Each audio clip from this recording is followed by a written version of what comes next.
have 3 siblings between the ages of 10 and 18. I'm the oldest, fourth at 25. Every year on every single one of our birthday, we're expected to celebrate my mom as well. We've done it since we were little. It was taught to me as giving thanks for carrying plus giving birth to us. Which I'm all for. I am grateful as we wouldn't be here without her. The issue is though, it becomes less of our birthday and more so an anniversary for the day our mom gave birth. Every year on our birthday our mom gets gifts too. As we got older, we're now expected to get her monetary gifts, and not cards, or homemade stuff. Just recently was my birthday and I was gifted some much needed clothes and dishware for my new apartment. My dad however got my mom a new MacBook. My siblings all got her gifts too. My youngest brother isn't expected to give much. But my 16-year-old sister and 18-year-old second brother work, so they're expected to give gifts too. My sister pulled me aside before my birthday and said she was sorry she couldn't get me much. She got me a sweater, I love it. And that she wanted to get me more, but our mom was pressuring her to get a certain necklace for our mom. Apparently my mom had been dropping hints for months and my sister was worried our mom would be upset and feel underappreciated if she didn't get it. I asked how much it was, and my sister said it was $300. I honestly lost it on our mom and chewed into her later that afternoon when my mom opened her gifts after me. I think she's ridiculous for even wanting my sister to spend so much on a gift. Mom started crying and my dad kicked me out. Mom won't answer calls, but my aunt, mom's sister, called and said I was a POS for not respecting my mother and that I'm a selfish, narcissist child for being jealous of the gifts mom got. I thought I was in the right, but now I don't know. It's been over 2 weeks and mom won't answer my calls. She's been posting on Facebook inspiration quotes about letting go of the toxicity in your life, how blood doesn't equal family, and how hard it is to be a mother. Several family members, aunt, grandma, uncle, and 2 of my cousins, are replying to the posts and are very obviously directing vague comments at me about being a horrible daughter. What to think now because of how many people are on her side. My boyfriend and I have been together over a year and living together about 6 months. He's an extremely light sleeper. We never used to have problems, but I'm now on medicine that causes me to have more insomnia, so it's harder for me to fall asleep. Lately, we've gotten into fights because he's being absolutely unrealistic about any noise in general. I can't clear my throat quietly, sneeze or even yawn without him grumbling, groaning, or yelling at me at how loud I'm being. When I say yawn, I don't mean some exaggerated TV yawn, but literally the sound of me silently taking in and expelling air from my mouth 3-4x over the course of 2 hours sets him off. Sneezing is very rare and it's also quiet, but if I have to make any noise, I do it as silently as possible. But it's not enough for him. When I was extremely sick with the cold, he made me sleep on the couch because I was having a tough time sleeping without being able to actually blow my nose to breathe. But when he caught it a week later, I gladly let him sleep in the bed and helped take care of him when he woke up in the night because he wasn't feeling well. I've argued with him multiple times that it's unfair for him to expect absolute silence and be mad over the air he hears from a yawn, but he just shuts me down and tells me to be quiet because I've disturbed him from being right on the edge of sleep.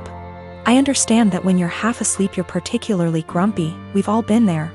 But it winds me all the way up that I already constantly have to cater to the way he needs tons of space.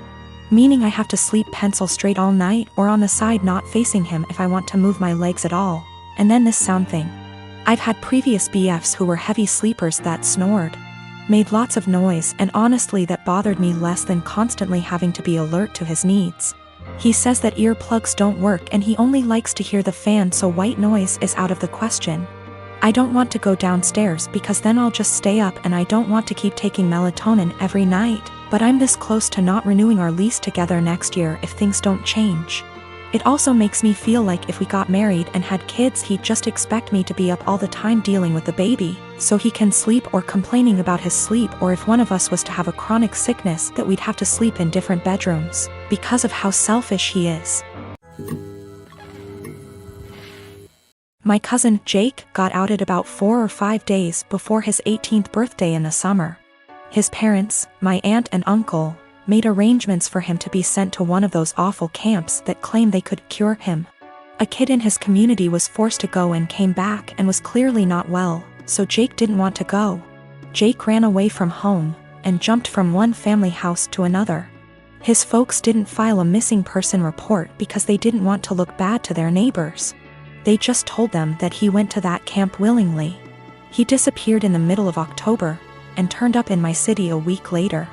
After making sure he was safe to bring home, my wife and I allowed him to stay. He didn't want me to tell the rest of the family for a while, because those people at the camp keep showing up to take him. I made sure to talk to a lawyer, who assured Jake that they cannot take him. 3 days ago, he told his parents he was here. A few hours later, those damn camp people showed up, but they were unable to take him. My family has been blowing up my phone for the last 2 days, angry that I didn't tell someone sooner. Well, Jake didn't feel safe yet, and still doesn't. I wanted to make sure he was ready. Still, even those that want to protect Jake is upset with me for hiding him. I figured I wasn't the for hiding him from my more narrow-minded family. It was those that really wanted to help Jake that made me feel guilty. They were all scared out of their minds and wanted the peace to know he was okay. I felt bad for not telling them. Though I am sure they wouldn't have turned him in, I felt bad because we were working on keeping him safe.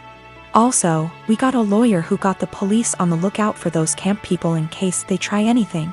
Jake is not going out alone until we are sure he is safe. We are looking on how to get his paperwork, like his birth certificate, here because no way he trusts his parents to just hand them over. My granny-in-law is talking to some people that could help. I got my son a 7K motorcycle for his 18th birthday this past June. My son is obsessed with automobile and loves motorcycles. In his room he has plenty of models and posters of motorcycles of all types. His bio dad passed away when he was just 12, now I'm married to my current husband and he has kids of his own. My husband has always been against my son's interest in motorcycles. He thinks I'm encouraging him to be reckless, distracting him from school and by extension his future, and spoiling him and blowing away money by spending 7K on a motorcycle. This caused some tension between him and my son, so I told him to stop complaining about it. Around 2 weeks ago, my son's motorcycle went missing. We opened a police report but nothing came out of it. It just disappeared. My husband had a smirk on his face the entire time, just walking around saying, "I told you so. You just wasted your money." This was unbearable to hear, to be quite honest. My mother-in-law visited few days ago.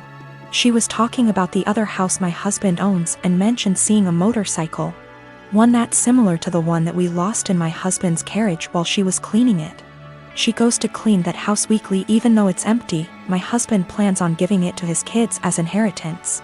I was puzzled. I asked if she was certain, but she showed me a photo she took of it which confirmed that it was indeed my son's motorcycle. I immediately rushed to call my husband and confront him about it.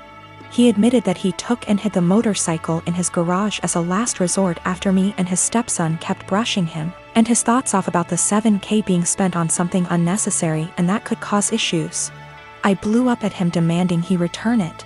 He refused and told me he had been considering selling it and giving the money back to me so I could use it wisely this time.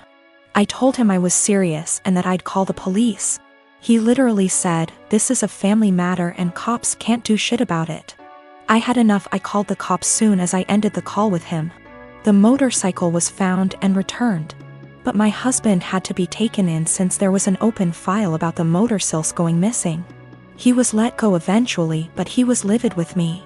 He came home yelling about how awful what I did was and how crazy my behavior was.